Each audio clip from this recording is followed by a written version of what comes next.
मुख्यमंत्री लाडकी बहीण योजनेमध्ये अमरावती पाठोपाठ अकोल्यात देखील महिलांची आर्थिक लूट होत असल्याचा प्रकार समोर आलाय आणि मोठी उमरी भागामध्ये तलाठी उत्पन्नाचे दाखले देण्यासाठी 30 रुपये घेत असल्याच्या तक्रारी मिळाल्यानंतर अधिकाऱ्यांनी या संदर्भात जबाब नोंदवून चौकशी सुरू केली आहे। जे दाखले काढायला ऑफिसमध्ये गेलो होतो आम्ही तलाठी कार्यालयामध्ये। तिथं एका दाखल्याचे 30 रुपये घेतात आणि त्यांना विचारलं एका दाखल्याचे 30 का, तर ते म्हणतात आम्हाला आरायला किंवा वर अधिकाऱ्याला द्यावं लागतात पैसे, आम्ही एकटेच घेत नाही, सर्व खर्च येतो।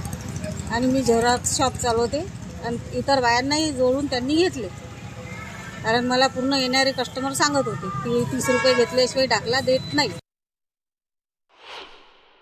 त्याच्यात लोकांनी तक्रार मांडली की उत्पन्न दाखले 30 रुपये घेण्यात आले।